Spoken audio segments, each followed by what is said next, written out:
Good morning, everybody. It is Coffee and Pan Dulce time, and it's just us chickens, just the three of us. No special guests, but we are special. But anyway, this is Coffee and Pan Dulce, and it is July 27th, the last Wednesday of the month. It is. Your undisclosed bunker that you're broadcasting from is going to be over this week. Right. So yeah. I mean, this last week is bittersweet in a lot of ways. Yeah. Well, it's going to be good to be back home. But the upside for people that maybe this is the first time is next month in August is Charlotte Pride Month, and something to look forward to. Yeah. So there is a good and a bad, but we have a lot to talk about. So I guess we get to it. Exactly. Well, thanks, Jenny. Welcome, everyone, to Coffee and Pan Dulce. I'm Christian Cano, one of your co-hosts, along with Jenny Gunn, Barb Bacon, Mama Ruth. We are Mama Ruthless again, probably all summer long. We do want to thank those who are joining us on Facebook Live, but also those who join us on YouTube and Facebook later, and the thousands that now join us on your favorite audio podcast platform. We can do the joke. It's not worth it anymore. Let's shake it up. It's not as funny as it used to be. Yeah, that joke had its time. Once again, thanks so much. And as Jenny said, this is my last week in our undisclosed location, but I'm giving it away behind me. If you know who these famous ladies are, that's actually where we're at. And I will be coming home for next week's show. And I'm very excited because it's been raining in Charlotte, right? That's what I heard. So my grass may be a little bit. It rained here a little bit. Yeah, it didn't last long. Yeah, well, grass is greener, right, Barb? I mean, that's what I heard. Is that, am I coming back to? Mine's crunchy in spots. So. Okay, yeah. Well, Jen sent me a picture.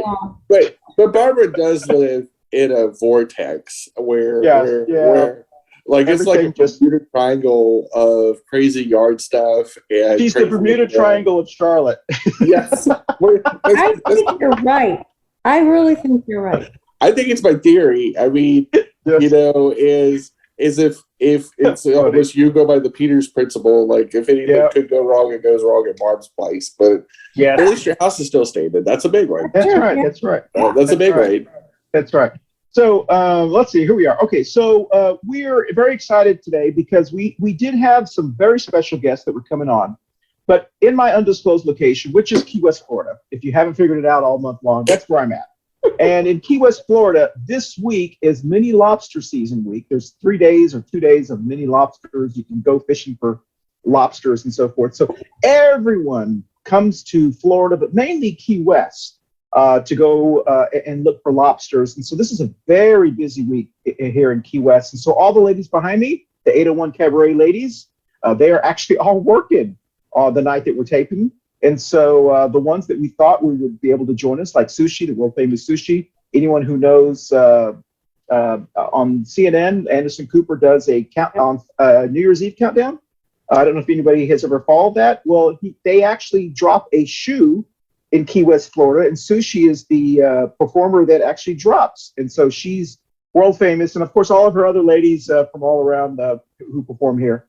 Some of them were going to join us, but hopefully they'll be joining us next week. We'll talk about that later. So let's go around the Brady Butt screen and introduce yourself and any imaginary button or causes you have. We'll start with Jenny and Barb. Ready, Jen? Sure. Well, it's the normal causes. I advocate in the LGBT community, if you haven't figured that out already, with my pronouns of she, they. And also, too, I'm a board member of the National Organization for Women. And fight on many fronts on feminism and body autonomy, and have been screaming that from the rooftops for several years. And just now, I think cis women are getting what I was saying. I don't know, 2016. But anyway, welcome to the party. If you just figured out that your body autonomy and body sovereignty is important, you're a little late, like about 6 years late. And so when people warn you the red coats are coming, they're not kidding. You may want to go grab a rifle and a ballot, and go ahead and not vote in potential rapists / tyrants anymore. Let's just not vote those type of people in, or a governor that is an idiot. So, and that covers a lot of Republicans. But anyway, Barb. Yep. Okay, Barb Bacon here in South Charlotte, and I have internet tonight, so I'm a happy woman.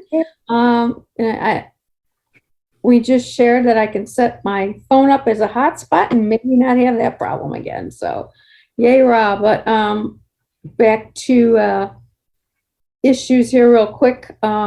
We had another shooting near my hometown, so let's get guns under control. And I don't know. I don't even want to watch the news anymore. There's too many things on that are scaring me. I'm like, oh God. I guess I'm glad I'm the age I am right at the moment. I don't know. It's like, it's frightening. So anyway, on with the show. All right. Yeah. Okay, Jen. Barb, and I'm Christian County. You're the co-host. My buttons you can't see because I'm using my backup computer because my other long story. I bought a Lemon Dell computer. Let's see. Healthcare for all. What was that? Okay, I'm sorry.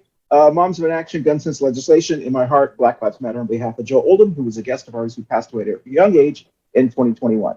So with that said, let's salute to our neighbors, whatever you're drinking this morning on July 27th, as Jenny said. You can't see mine. It's a Key West mug there. And then we do want to thank Manolo's Bakery on Central Avenue in Charlotte, North Carolina. You're not going to be able to. There we go. There, Jen. That's it. Yep. Jen. There's that 5-year-old concha. There's Manolo's Bakery on Central Avenue in Charlotte, North Carolina. Please visit and support your Black and brown small businesses, and actually buy local. Always try to buy local if you can. All right. But that's it. We're gonna go. Isn't that one concha eligible to go to kindergarten? So, pandemic petrified. How about that? Yeah, well, that's a good.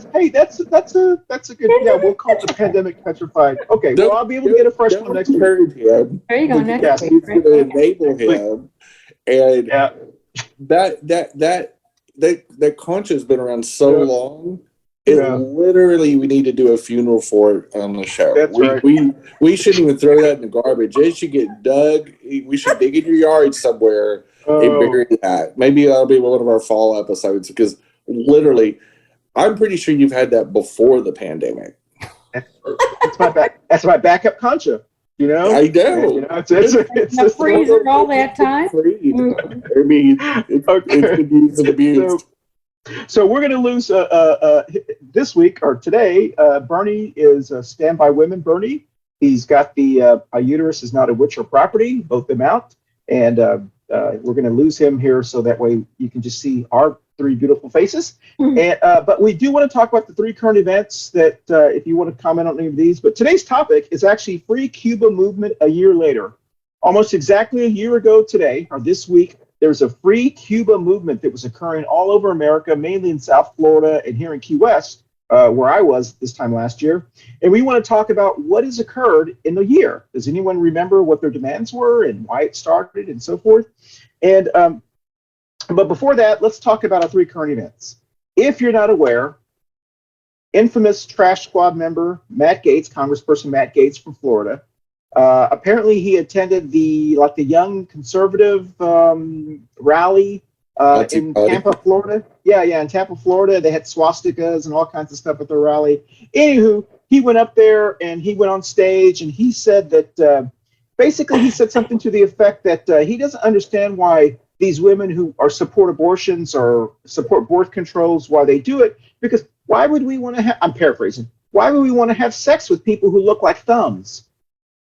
It's like, that's what he said. If you want to comment on that. So apparently he's saying that, all right. The next one is if you live in Charlotte, North Carolina, which many of us do, we do here, their general elections were last night for city council. So we will know who we hope our new city council members are. And then, of course, they'll be running. And as Jenny said before the show, they'll be running again in just a couple of months. So they'll get to celebrate. But interestingly, we expect to have our very first, my understanding is, really progressive mayor pro tem. Because generally, whoever gets the top vote at large gets voted in as pro tem. And it could be LaWanna Mayfield, it could be Braxton Winston, or Dimple Ashmere. So it'd be interesting to see which one of them will be elected pro tem as well. And then the third one is, if you're not aware, I forgot Steve Bannon. infamous Steve Bannon, or as Jenny likes to call him, Dirty Santa. He was indicted. Yes. I think his trial ended Friday morning, and about Friday afternoon he was indicted. It was like the jury just went, "Yep, guilty. Can we have lunch?" So he was indicted for something about the grand jury January 6th. So, Jen, you want to start on commenting on any of those? So I'll clarify Steve Bannon's status. He was convicted, not indicted. Oh, that's true. Yes, I'm sorry. That's right. So it has a mandatory jail sentence. So luckily, it really won't affect the way he looks, or frequency of grooming and bathing. In fact, his cellmate, what do you call him, Jen? I call him Pigpen. Yeah, that's right. From the Peanuts. But I do believe that prisons have higher standards than he does, so his cellmate's probably going to complain about his odor. He looks like a half-eaten ham sandwich that sat on a car's dashboard for about a week. But anyway, we'll go into Matt Gaetz, the allegedly a pedophile, Yep. and so besides the fact that he doesn't even have a forehead, he has an 8 head. And looks like a walking anvil, and likes girls only between about the ages of 14 to 17, according to his ex-sister-in-law that was 14 at the time when he was about 30, and he was hitting on her. But anyway, I will take attractiveness advice from somebody that actually is attractive. That Gaetz' soul is dog shit. Every part of him is swamp trash dog shit. Who gives a flying fuck what this fucking troglodyte even thinks? Yep. Next, please, Yep. somebody drop him in the ocean, Mhm. please. Yep. Anyway, the third topic was local elections. I hope my friends that are running do well. I'm assuming they will. They did very well in the primary. Especially the top 3 that I know very well, and so I don't think much is going to change. I mean, I think the top vote getters at the large seats for the Democrats are probably going to carry the day. The only iffy one will be the fourth place one. Yeah, that barely squeaked in, and he's probably going to get a little bit of a challenge from the leading Republicans. Yeah, but we'll see. It'll be interesting to see if Tarek keeps his seat, because from the data I've seen, more Democrats and independents have voted in District 6 than Republicans. Yeah. And so depending on how the independents have voted, depending if they're left-leaning or right-leaning, Bakari may get blown out. He may absolutely get blown out. Dr. Hand is definitely she is definitely campaigned very hard and for a long time, and has been very aggressive and very diligent on a door-to-door campaign and all that. So it'd be interesting to see if he gets unsacked, which would leave only one Republican on a city council if the fourth place Democrat beats all the Republicans, which is very probable.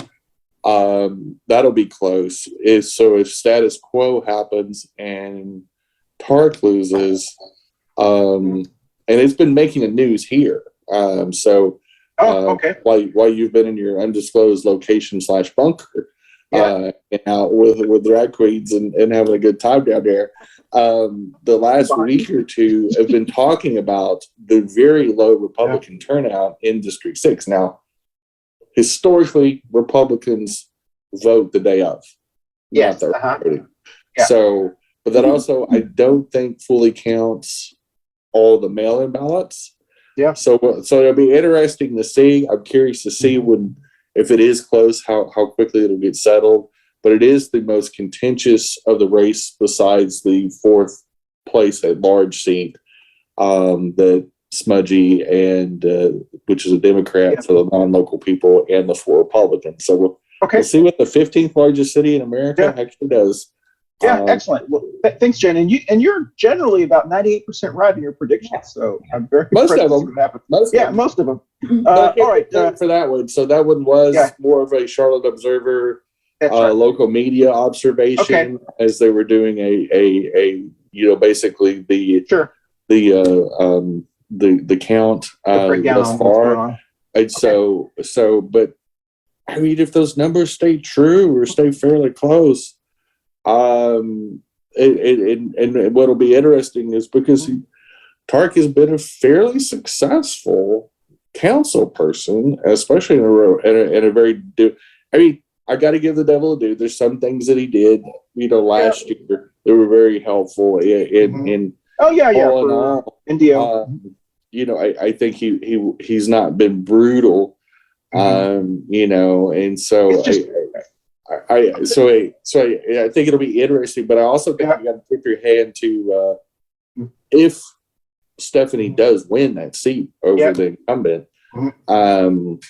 you got to say, well, she ran a hard race. She beat two other candidates in the primary and then beats the incumbent. A lot of it's her really, really hard work and exceptional resume. And we'll be excited to see Dr. Hand be on the city council if she does indeed win.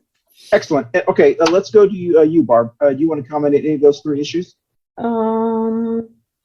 I just don't even want to talk about Matt Gaetz. I think he's a pig, and why they even cover him, other than they probably can't believe it either. It's just what comes out of his mouth. It's amazing to me that he's ever been educated, because I think they're all just trying to be like Trump and just say whatever comes into their head, because it's disgusting. And Steve Bannon, I hope he gets the max and it's consecutive. He's on Fox News and he's saying, well, he can't, those people from the committee should have shown up. No, you're the one that was in contempt. You didn't, they don't have to do anything. They did their jobs. They subpoenaed you and you didn't show up. So just foolish. And the about Charlotte City Council? I'm voting tomorrow, and I know who I'm voting for, and I'm voting for incumbents. Okay. I believe in balance. Yeah. But there was only two of them I didn't know a whole lot about. So. Okay. And actually, I think Barb, you're in my district, city council district. Yeah. So you and I would be my ballot. I did absentee balloting, so I'm sure someone's going to challenge. Someone will challenge my ballot. Okay. I'll comment real quickly as well. Jenny, what you said was exactly what I was thinking when I heard that. When Matt Gaetz said that, not only it's like, why? Wow. My first instinct was, at least be someone that someone else wants to date. I mean, it's like, I mean, he has to hire people. He has to hire allegedly underage ladies to have sex with. Let's just call it what it is. It's girls. He has to hire them through Venmo, through his bros. He had to hire people to have sex with. He can't have. So it's like, well, I don't know. When you hear him say this, and I replayed it on my Facebook and on my Instagram. Okay. But he literally sounds like a 15-year-old boy. But the scary thing is, I think he is. Yeah. It wouldn't be so bad if he wasn't in the U.S. House of Representatives. Exactly. Yeah. And that shows you. Yeah. And I will correct you, Barbara. That is an insult to pigs. But my last name is Bacon, so I can insult pigs. That's true. That's true. I mean, and when you get called a pig by a bacon, you're really you're in trouble at that point. It's a maximum insult. That's a point. Okay, so okay, let me jump real quickly for the Steve Bannon thing. He's trying to spin this into like somehow he's some like a hero for the people or whatever. No, he's, people don't care about him anymore. I mean, they're like, he wants as much attention as he can. And I think that he thought he could draw this out and raise money, whatever. So I think what's going to happen is people are just tired of Steve Bannon. Yep. And that's for Steve Bannon, that is his biggest worry, is for people to forget about him. which is why he's doing a podcast show. He's trying to stay like a young, I don't know what he's trying to be. And then the Charlotte elections. I'm very excited about the Charlotte elections. I think kind of like the way you said, Jen, the three people who won the most votes from the Democratic Party are very likely going to come in. I'm just very interested to see which one gets the most votes. And if they follow tradition by voting for that person as the mayor pro tem, because I really want that person to sit next to the mayor, because the mayor has not always had a great relationship with those three people. And so I just think it's exciting for that person to have to sit. It's like, it's like making like someone who fights all the time sit next to you. It's like, all right, she's going to be, whatever. So, but to your point about about Tariq Bakari, who's running in district in Charlotte, North Carolina, I agree with you. If Tariq loses, I believe it will, because the only people who are voting are really people who are like us, who are really engaged, or maybe Republicans who just vote all the time. But if there are independents that don't vote for Tariq, I believe it will be specifically because he's a dick. Really, anyone you talk to, a city council person, even people in the Republican Party, they hate dealing with Tariq. And he's such a pain in the behind. He's like the Matt Gaetz of city council and the Trump of city council. And I think he will be, if he's not elected, it will be because people say, he's just, I like the way he's spotting for things or whatever, but I just don't want the drama anymore.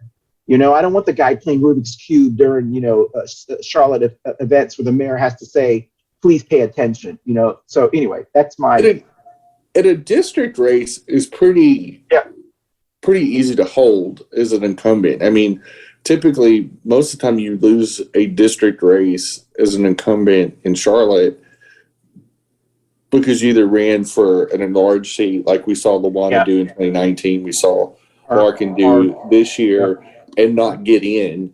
But to lose, because like Ed Driggs, and this is not an offense to Ed, but he's about as exciting as vanilla ice cream and like the Iceman. So, he doesn't do anything special. He doesn't do anything awful. He just kind of shows up, does his shtick, says what he needs to say, and he leaves. And a lot of our city council is pretty much like that. So whether they're Republican or Democrat, Tariq has been one of the city council persons that's been very demonstrative, very over the top at times. Like Braxton. And Braxton too.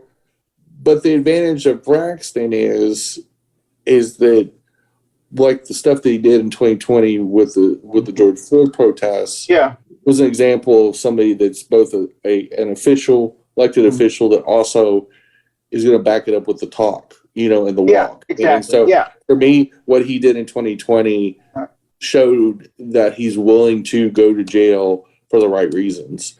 And I think that is phenomenal. Like we just saw our representative Alma Adams go to jail just a few weeks ago to protect reproductive rights. I don't have an issue with a lot of things that Braxton does. Now, is Braxton sometimes kind of performative and over the top in city meetings? Absolutely. And in that way, him and Tariq are very similar in their personalities. Tariq has said some things that are probably fairly off-putting, but at the same time, he's also voted right on some issues, surprisingly for a Republican, and guaranteed that we had an 11-0 vote for the non-discrimination ordinance protecting LGBT people, veterans, pregnant people, and natural hairstyles, and so which was very un-Republican, I mean, considering the current climate. So I think it's going to be a referendum on not so much his work that he did, but on behavior. Yeah, I agree with you. And I think, and I will say this about Larkin the same way. I think a lot of people either found Larkin not to be either effective and or some of the things he said weren't exactly stuff that was going to get him voted in. And I think ever since the pandemic and ever since the George Floyd incident, I believe that officials are going to be more and more put on a higher standard, especially local officials. I hope so. Because and so I think you're seeing that many of the candidates on the Democratic ticket were predominantly be white incumbents or white people that were on the city council but were trying to move to a new position. We saw that with Billy Madlin, that held that district before, lose to a woman of color, a queer woman of color, by a sizable amount. In fact, he finished third. I forgot about that. So you're talking about a white businessman that is very well known in that district. He's also LGBT, losing to another non-incumbent that has never run for office before. So I think some of it's optics. I think some of it is people are saying, if you're going to be white, don't be mediocre. If you're going to be Republican, I agree. If you're going to be Republican on the city level or the county level, don't consistently irritate people, because some people will vote you out just because they're tired of the same records as a different day. So, we want you to change the record, change your attitude. And I think that is the reason why Billy and Larkin, that I consider two friends, lost, is that they came off a little bit as the status quo, a little bit just not in tune with 2022 politics, especially on the Democratic side. We are asking for a higher standard. We are look at the difference between Cal Cunningham getting away with what he did in the primary in 2020, and look at just 2 years later, a Sherry Beasley is led from wire to wire in our primary and is the favorite to win the Senate seat herself. I hope so. Against the Republicans. So Jen, I need to do some clarification here. For those who are watching us who don't live in Charlotte or don't live in North Carolina, who we're talking about, believe it or not, Charlotte, North Carolina is, when you look at local elected officials, is a very progressive city. Yeah. We're going to have 2 LGBTQ members on there, a very large majority of Black and brown individuals. We have an African-American woman as a mayor. Our Charlotte County Commission is very progressive. And so for anyone who starts to get down about the state of politics around the country, and especially in the South, when you're in North Carolina, all your major cities are run by progressive people. Why? Because they're just better cities. So I just want to let people know who are watching this that there's hope. Yeah, and we probably do need to take a commercial break because we're right. 28 after the hour. Hey everyone, thank you so much for watching our Coffee Pan Dulce Show every week. Don't forget you can watch us visually on our video podcast platforms on Facebook and YouTube, but you can also listen to us on your favorite audio podcast platforms like Apple, Amazon, iHeartRadio, Spotify, and all of the other ones that your favorite, whatever your favorite is. Once again, thank you for watching us on Coffee Pan Dulce. We'll dance out. Well, welcome back. Thank you, Jen, for prompting us on that break. So let's jump into our topic, the Free Cuban Movement, and I'm going to change my black screen here. As I mentioned, we actually had that's Sushi, by the way. She owns the cabaret type of individuals, and they're called the 801 ladies, 801 girls, and they all perform. And anyone who is familiar with Key West and the drag performers and the female performers, they every year on the end of CNN New Year's Eve, they drop a shoe for, like they do like the Apple and wherever. And Sushi is the one who sits in that shoe and drops. And so she's a wonderful, wonderful person, and hopefully we'll have it. They all had to work tonight when we're taping. So let's talk about Free Cuba Movement. As anyone remembers, if you remember this, last year around July, there was a movement that started, and it lasted about a month. It was, for some reason, it happened in July, and I looked up some data here. And they were people that were on the streets, and they were doing like Free Cuba movement and so forth. So if you remember, it was about, it had something to do with, there were protesters in Cuba that were starting to stand up. And they were being arrested by the Castro regime. This is it the brother or the son? Brother. One of those Castros. Brother. Brother? Okay, they were being arrested and so forth. And so Cuban Americans mainly were rising up and demanding the Biden administration do things. And they issued these ultimatums to the Biden administration over a year ago. The four things that they demanded, and I'm putting my glasses on, they demanded that President Biden live up to his statement that began with, I unequivocally condemn the mass detentions and sham trials that are unjustly sentencing to people in prison in Cuba. They wanted him to stand up for that. The second thing is they wanted to cut off any aid to Cuba and prohibit all American tourism. They wanted that to cut off because it had started back up in 2018. They wanted it to cut off.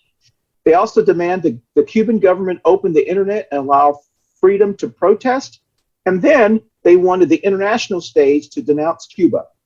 They wanted President Biden and Vice President to demand the international community denounce Cuba.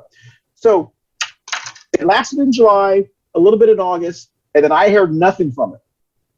Mainly because I wasn't here anymore, but I searched and searched it. So we want to see what's happened since then. So let's go around the screen. Are y'all familiar with what happened, and have y'all seen anything about Ben? Or So I went down or went up to Uptown, which is our downtown in Charlotte, and they had one of the Cuba Libre protests down there. Several of our mutual friends, including Jorge, was part of the organization that is a Cuban American that lives here in Charlotte that's been active in activism and politics. And there's several other Latinx leaders, Rafael Prieto, which has been on our show, several others that you would recognize if you follow the show long enough to see that they were guests on our show at one time. And I got this sense, and this is just that some of it was coming from a more of an anti-Biden thing, is that some of this is quasi-Republican Cuban Americans that was looking for a fight, because why now? Why didn't this come up in the Trump administration? So exactly. So when a lot of the trade got expanded in the Obama and Trump administrations to Cuba, if this was really that important, why didn't they say something during the Trump years? And I found it to be kind of specious and suspect when all of a sudden in Biden's first year, this becomes just an issue, even though the communists and the Castros have been in charge since, 1958, 1959, somewhere in there. It was 10 years before I was born. Like I've never known a non-Castro, non-communist Cuba. Like that's just it. And the embargoes and all the sanctions, everything that we've done to Cuba, you know what they've amounted to? Nothing. Yep. Cuba went on and said, we were poor before, we'll be poor now. Like you can't take away something from us that we never had, And so,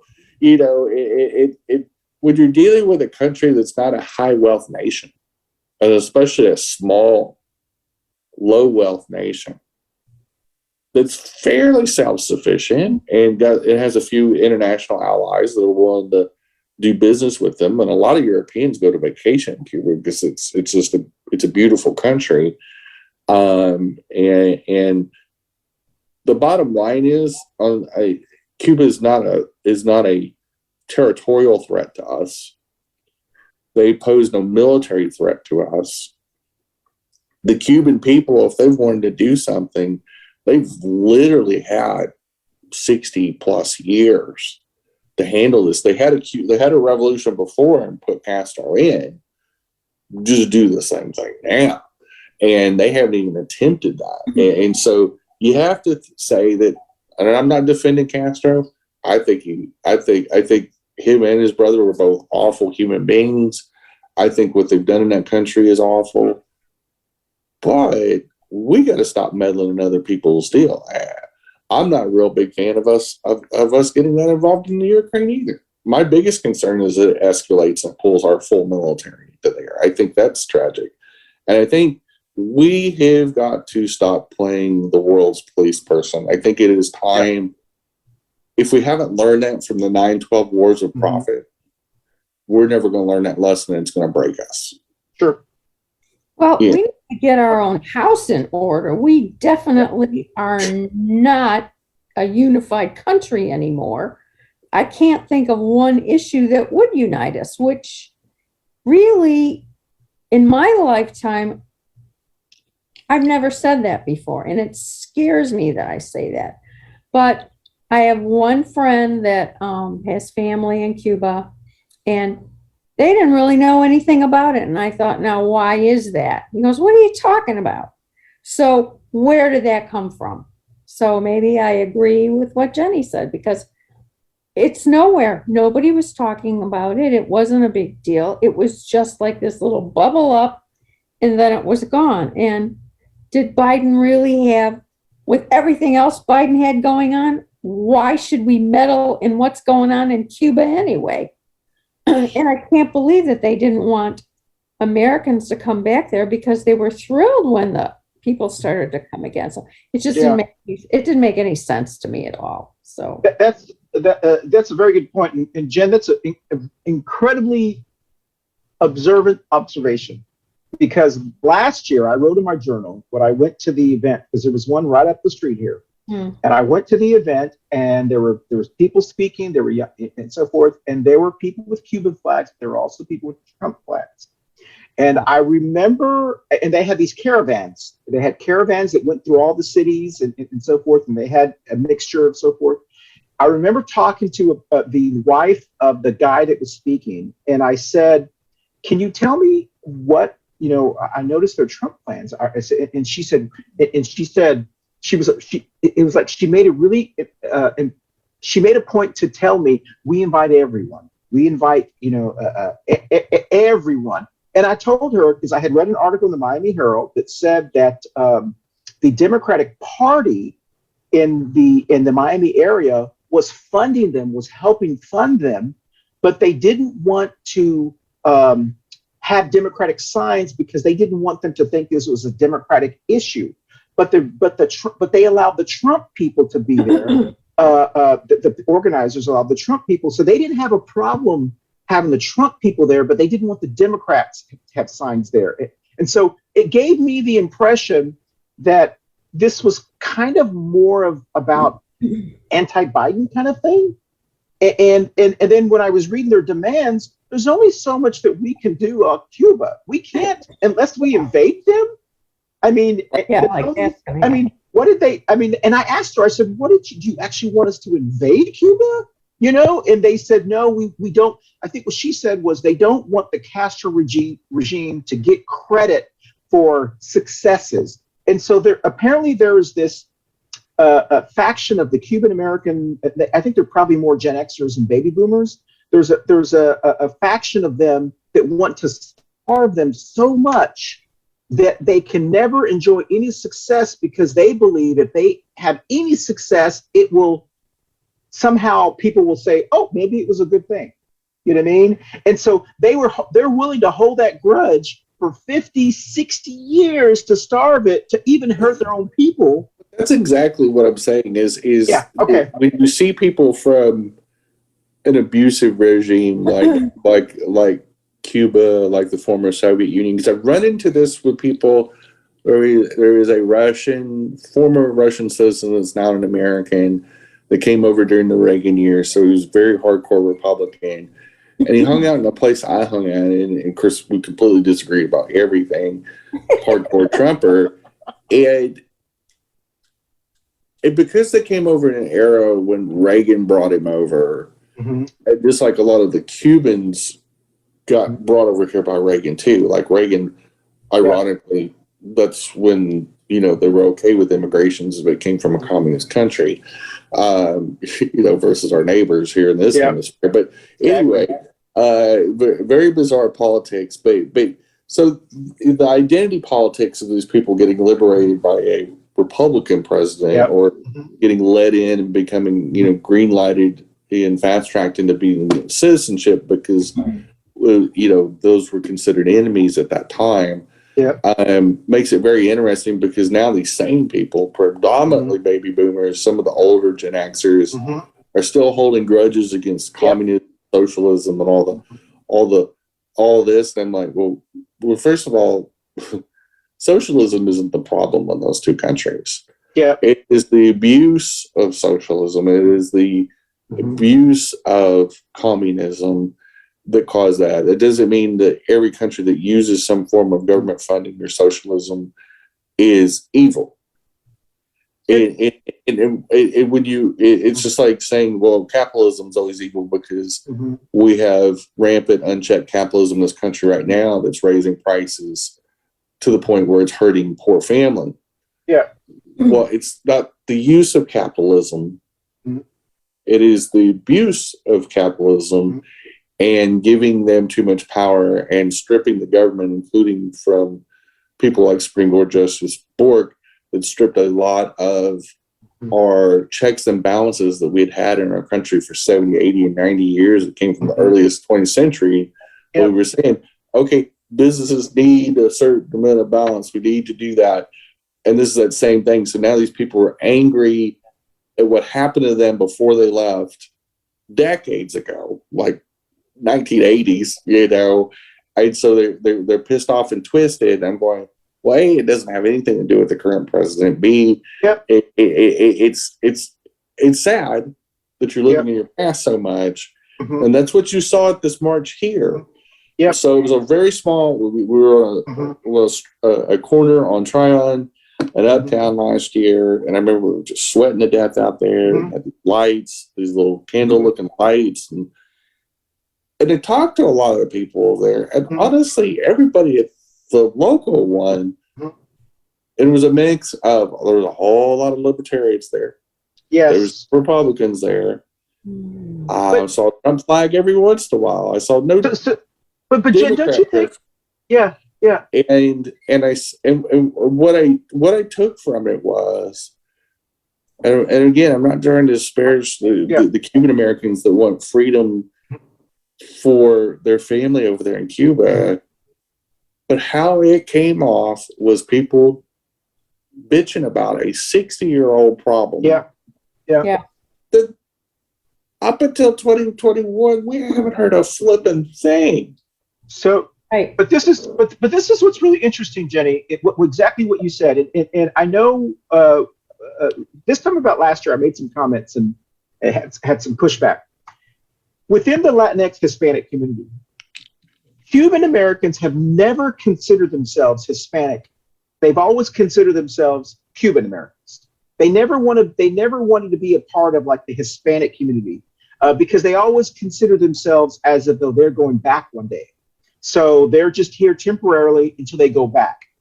And there's been this hypocrisy to me about Hispanic and Latinx Americans who have to deal with the racism and the bigotry of the Republican Party. Imagine if Mexican Americans were having Free Mexico protests in Texas and saying, we need to free Mexico, we want to go back. Republicans would say, go back. Yep, they would. Our free Guatemalan, our free Guatemala, our free El Salvador, our free Colombia, they would say, go back. But for some reason, because most Cuban Americans don't, I'm generalizing, most Cuban Americans don't consider themselves Hispanic. They consider themselves white Spaniards from Cuba. The ones that came over during the Castro, that situation, there was two waves. The first waves were the aristocrats. And the reason they took over was because the poor people were so poor, they were being abused, that they overthrew the government that was taking advantage of them. So the first wave actually were the wealthy, whiter, lighter skinned individuals that came over. That was the first wave. The second wave in the 80s was more of the darker, more poor individuals. Working class. And so, more of the working class individuals. The ones that I see today that still want to go back to Cuba and that still remember Cuba are the people that are lighter skinned, that consider themselves white. They don't consider themselves Latino or Hispanic, and they still want to go back to Cuba. So basically, they are like the George Washington of the Cuban people, where Yes. they got George Washington got pissed off at the King of England, King George at the time, and said George Washington got passed over to be the high commander of the colonies. So he didn't get the job that he thought was owed to him. Mm-hmm. And so he's like, okay, let me get all the other rich white guys. Mm-hmm. We'll just kick the British out. Yep. We'll make our own country, and I'll make myself my king. I'll be my own king, which he literally was anointed. Yeah. And this is literally the same thing. These are people that are malcontents, that never tried to assimilate in American culture. I got that exact same feeling from the way they were talking in this deal. And they were just pissed off to be pissed off. And they had absolutely, there's no logic to, clearly the people that are in Cuba, the Cubans, only a very few of them have decided to pick up the pitchforks and the torches and go after the Castro family. Yeah, exactly. And again, I'm to clarify, I'm not saying he doesn't deserve it. Yeah. If they would have dropped Castro into the ocean and feed him to the sharks, so be it. It's their country. Absolutely. But we have no business making the poor people of Cuba, the working poor of Cuba, poorer by embargoing them anymore. It is inhumane. It was always inhumane when Reagan did it and all the other idiot presidents embargoed these poor people. We never got the Russians out of there. We never made them less communist because those people don't have enough to fight for. They've been conditioned. The only people that wanted to fight Castro were the people that he knocked out of power. Pure and simple. And they're butthurt. And they got the red ass because Castro beat them at their own game. Yeah. So, Jen, we're going to take our second break. We're only taking 2 breaks in the show. And then when we come back, we're going to talk about the Republicans that are Cuban, like Senator Cruz and Senator Rubio. You almost said Rubio. Yeah, I'm sorry. I almost said that, didn't I? That's Matt Gaetz. That's right. That's right. Senator Rubio. So we will be back on Coffee Pan Dulce. This next one is actually a PSA made by Jenny talking about monkeypox. We'll be right back. Hey, y'all, a very important PSA. Monkeypox, a viral infection similar to chickenpox, is on the rise. There's been over 1,500 cases documented in the United States. If you've been exposed to the pox by a lover or by any other intimate contact, make sure you contact your county official or your personal physician. To learn more, you can contact any of your county health officials and see about a vaccine and or possible mitigating the symptoms. Be safe out there and have a fun summer. Bye. Thank you, Boo, for that information. Bye. Up next is Two Queers in a Truck with Jenny and Christian. And hope you guys tune in. We'll see you in about 15 to 20 minutes. Thank you. Bye. Well, welcome back, and thank you so much. And thank you, Jenny, for doing the PSA last week. We've been posting it, and it's just letting people be aware that there is another virus going around called monkeypox that's, please be aware of it. So with that said, I find it always interesting, as you and I did, and I'm probably preaching to the choir, and those who are watching and listening to us all around the United States. We have someone like Senator Rubio in Florida, who's Cuban-American. We have Senator Cruz in Texas, who's Cuban-American, who never considered himself Tejano or Latino. He always considers himself white Cuban-American. And he's one of the most vocal person against immigrants and his family is from Cuba. He was born in Canada. They never talk about how in South Florida, Spanish is probably the #1 language. And they never talk about how the immigrant community, basically, you can't go anywhere in South Florida without there are many people, young people that I see all the time here who don't speak any English, who speak only Spanish down here, and who were born here. That's just what they do. But yet, if that happened in Texas with Mexican Americans, with Tejanos, they would think that's just completely unacceptable. So there is this hypocrisy that Cuban Americans, many of them consider themselves white. That's just how they think in their mind. And as a result of that, they fight against the Latinx and more of the Hispanic Latinx community. So I don't know. What do y'all think about any of those two individuals? Or if you have any comments at all. Well, I mean, Cruz and Rubio are just as useless as ever. And Rubio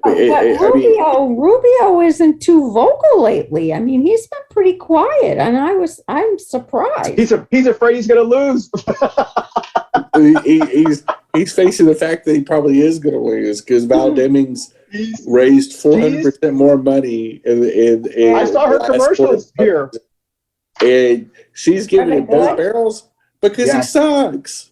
Because Marco Rubio has always sucked. He's always been an awful senator for Florida. Ted Cruz even worse. He famously left the state, to go to Mexico. To Mexico, Cancun cruise. During his daughters made him do that. His daughters. In a deadly ice storm. I'm like, that's very Republican of you. I can just tell you. And they're still suffering today. People can't run their air conditioners below a certain temperature because they shuts down their power plants. And it's just and the irony of Texas is that it's one of the leading energy producing states. So you've got a state that is synonymous with oil and cattle. Mm-hmm. Yep. And one of them, the oil business and the natural gas business, and it's supposed to be this energy leader, and they can't keep the lights on. They can't. Literally, and it's all happened because of Republican rule. And so, just like when Reagan was trying to score political points with, red meat, idiotic mouth-breathing Republicans about communism and socialism and, trying to rail against Cuba. When you going against Cuba, no matter who's in charge, you're really punching down. And this is one of many examples of how bad America has failed the rest of the Americas. The rest of whether we're talking about Nicaragua, El Salvador, Panama, the South American countries, Mexico, our neighbor, our policies have always resulted in the brutality of the working poor of those countries, the working people, the backbone of their countries, and when we defame those people that are leaving these broken countries because of our failed policies, that are willing to walk hundreds, if not thousands, of miles just to save their family from just brokenness. Yeah, and then we just insult them and call them murderers and rapists and stuff like that. I'm not Latinx, but I am human. Yeah, I look at the brutality of what this idiotic, mindless, rabid dog mentality, and go, good God, you must not listen to a damn thing your white nationalist church says. Because if you ever read the Bible, any part of it, you don't sound like Christ. Yeah. And my problem is that we pick and choose which Latinx countries we're going to have different policies for. No wonder it's a mess. No wonder Cuba would never progress. There is no reason for them to progress. And the Cuban people know for a fact we're not going to help them. Yeah. Yeah. Well, you make some very good points. And I know our show is Latinx based and our allies, but I do find this is one of those topics within our Latinx community or Hispanic community, whatever term you want to use, Latino community, that's like a taboo subject to not talk about. In our communities, we don't necessarily talk about how Cuban Americans consider themselves different than we do. When they walk away, we look at each other and we say, that person thinks they're white. That's always been kind of the case. It hasn't been until recently, especially I can only speak for Texas, Tejanos would generally vote for anybody with a Spanish last name because they just assume if they have a Spanish last name, they must be an ally of ours until Ted Cruz. Now we've learned is, in the Black community, not every brother is or not every Black person is a good Black person or whatever the case. Within It's Hispanic. the saying is, I'll help you out. Not all skin folk. That's right. Thank you. Moana That's says right. it all Not all the skin time. folk. Exactly. Not all skin. It's true. And we do fall into that trap, Yep. especially in Texas, because you got somebody like Ted Cruz. Yeah. So you just assume. Or you just assume, Must be. LatinX surname, Exactly. probably Cano or married into a Cano family. Yeah. Something like you. Yeah. And I don't think he's a failure because he's a Cuban American. Yeah. I just think he's a dick. Exactly. He's just an absolute horse's ass and a coward. I know a lot of wonderful Cuban Americans. Yes. I again, without generalizing, I think again it's the American politics that have really effed up the Cuban Americans because we've had such a weird, twisted look at Cuba because of the socialism, the communism, and the link to the Soviet Union and Russia, versus other parts of Central America and South America and Mexico, where pretty much they've gone the way we wanted it to. Unfortunately, the way we've led them down the primrose path, as we all know, you can ask people from Southeast Asia, Laos, Vietnam, we can ask a lot of people around the world how America has led them down the wrong path. Or Afghanistan people from, last summer, and how we occupy countries, we affect their policies, sometimes for decades, almost centuries at a time. And then when our national interest is done, We're gone. we pat our little butt and say, kiss my ass, see you later, good luck to you, peace be with you. You probably want to duck. I mean, the people that we radicalized in that area, you're going to have to deal with because it'll be spill on aisle you, not on me. Goodbye. Jen, we only have 5 minutes left. So before we get all the hate mail and all the hate postings when this show drops on Wednesday, full disclosure, there are many, many great Cuban Americans, and I know I generalize, and I apologize. That's one of my faults that I have. There are many, many. I have Cuban Americans in my own family, my immediate family, and but I will say, from my own personal experience, most of the Cuban Americans that I've met, and I have my own family, would consider themselves white before Latinx. It's not good or bad. That's just what they consider themselves. When I was growing up, I was told by one of them, tell people you're Spanish. Don't tell people you're from Mexico. And I find that interesting. That's interesting. Why? Because, because there's a certain. Yeah, go ahead. I've seen that thank you, Jen. I had some former in-laws in South Texas that were married into Mexican families, Mexican American families, Tejano families. And they always maintained that they were either Italian or Spanish. Yes, Italian. Now, I'm going to tell you, they had lineage back to Rome about as much as I have lineage back to South Africa. Okay, that's right. And not about the German Nazi white side of it. I'm talking about sub-Saharan, very, very dark Africans. I'm not quite the whitest person ever, but I can see it from there. And so, and I, of course, I wasn't, maybe they didn't have some Italian. They didn't look it, but. A lot of people don't look exactly what their ethnic makeup is. You'd be surprised. Mine is actually. And a lot of people actually when they do 23andMe find out how much African they got in them. And they're white supremacists. I do believe.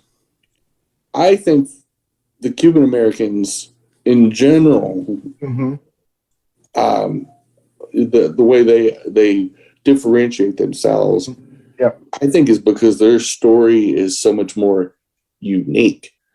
From that they, we've had so many presidents use them as a political football to score points. Kennedy did it. I think Johnson did. We had multiple presidents from both parties Nixon did. use Cuba as a bell ringing thing for the the Reds are coming, the anti-socialism, the anti-communism. This is what happens if you let a communist revolution happen in this hemisphere. And they set it up to where we beat that war drum so long, but there was almost no way to back that deal. So as the Cubans are coming here and becoming American, that's what they heard. Yeah. Well, you've got multiple generations that have memorized how horrible socialism is, and how horrible communism is, and how horrible Castro is. And again, not saying Castro isn't a dick. Both of them are dicks. They're not good people. Yeah. But the stuff that we did that set that up, put on those people. Yeah. 50 years. 50 years. It never moved the quality of life for the people it needed it to happen to the most. Number one. The second and most important fact is, and then I'll shut up, is the fact that when you go after and demonize that island and those rulers for so long, there was no way to come back from that. There was no way to make peace and try to say, well, how do we work this out like we did with other countries? One of the reasons I wanted to talk about this topic, and I know we have many, many shows we can do just on this topic, but also just kind of the damage that people within our Latinx community have caused younger Latinx, especially my generation, the Gen Xers. Many of the leaders in Texas, I know I worked for a family that owned Spanish radio stations in Texas, and they were Cuban Americans. They did not acknowledge Mexican Americans. We were considered more of the lower class people. The Cuban Americans in Texas were considered more of the upper class individuals. And one of the things that has a huge impact growing up, I have family members, because they were told to look a certain way to be accepted. They wanted to get rid of, most Tejanos have this little bump. It's an indigenous bump. They would have nose surgery to get rid of that. So that way people could not consider that, people would identify them as being Mexican American or from the Tejano community and so forth. So there are many people in my generation, Gen Xers, that had no surgery. And quite honestly, I couldn't afford it, but there were people that openly talked about things like that, the 80s kids and so forth. And it was so damaging because you have a generation of people that were so ashamed of who they were, because even people within our own community were saying that. So I'm so grateful that now that we do have people like Selena. That's why she was so popular for young people, because she looked Tejano. She had a bump. She had a big behind, which is not really Tejano, but she had curves, and she looked nothing like Jennifer Lopez. If you see the Jennifer Lopez Selena, look at the real Selena. She had a kind of a flattened nose. She was very dark skinned.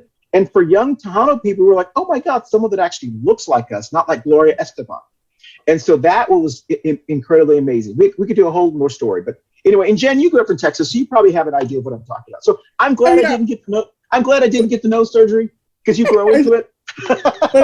but I think again, all that went back to white people fuckery, that poison the water, and the fallout is the people that we affect, which is everybody else in this country, and has destroyed intersections of our society and gaslit them to the point where if you don't look more Anglo, if you don't talk more Anglo, if you don't do this, and we've had shows on this on the English only, and the things that we saw as kids of the 80s.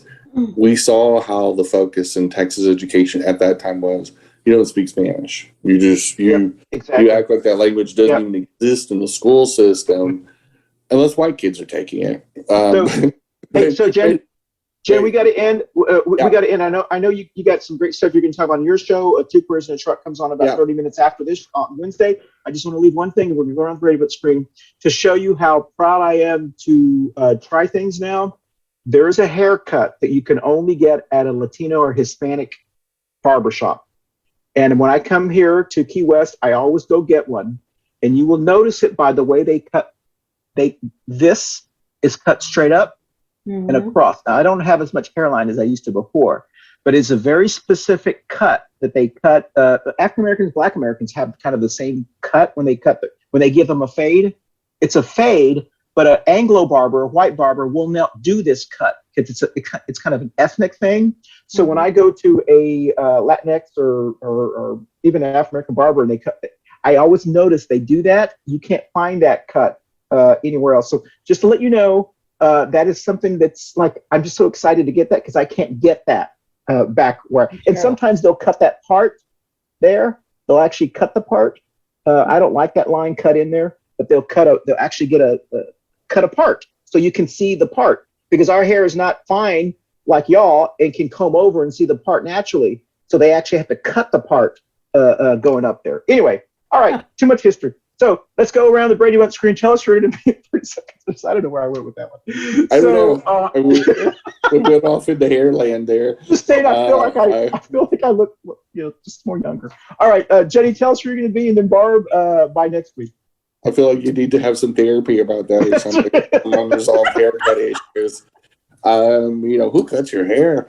But anyway, I had a buddy that used to say that all the time. But anyway, really, I got no other plans other than I'm going to be on, our Two Queers show here in a few minutes. Kind of laying low because really my next big event is, besides the election yesterday / tomorrow, we record this on Monday nights just for full disclosure. But anyway, I'm really looking forward to Charlotte Pride this year, and it's our first one in 3 years in person and full blown. And so I'm kind of saving in my hoopla and my chances of running into Miss Rona out there. Get your boosters, and if you haven't gotten fully vaccinated, go and get fully vaccinated. But anyway, definitely looking forward to that, and not really doing much socializing other than that, just little one-offs here and there. So what are you doing, Barb? Well, actually, this new strain has got two of my friends, and I'm going to be in the minority here pretty soon. I'm still not. There he is. Okay. Hey, go ahead. Go to the backup. Backup hotspot. Yeah. Good. So Twitter hated about his haircut. I'm not. It bleeped him out, huh? I'm doing nothing, so I'm just chilling out and hoping my friends will get better. But everybody that I know is vaxxed and boosted, so they just got to get their 2 negatives, and then we'll be back. But I'm not doing too much. Sorry about that, y'all. Lost you, huh? I think it was the Russians. Let's blame somebody. It was the Russians. Okay. Probably some Cuban. We hadn't talked about like. That's right. That's right. So I will be back home the next time we tape, and I'll be very happy to be back home. I miss home. Thank you, Jenny, for taking care of the house and everything. So I'm sure I'll be seeing you soon. And so anything else so we can end the show? We've gone over just a couple of minutes. Everybody good? Do we end? Okay. I think we're losing it. Right? Everybody good? Yeah. We can end? Okay, hold on. Okay. Bye. Okay. Bye, y'all. Bye, y'all. Bye. All right. Hey, y'all. Thanks for watching another edition of Coffee Pan Dulce. And we talked about the Free Cuba movement and a whole bunch of other stuff that we didn't need to talk about. But anyway, that's normal. But be safe out there. Old Miss Rona is back and stronger than ever. So she's lurking around. So be careful, be safe, and we'll see you next week. And Bye, if you y'all. haven't voted, vote tomorrow. Bye. Vote. Don't boo, vote. Yes, in Charlotte. Bye, y'all. See you next week. Next up, thanks for watching Coffee and Pan Dulce.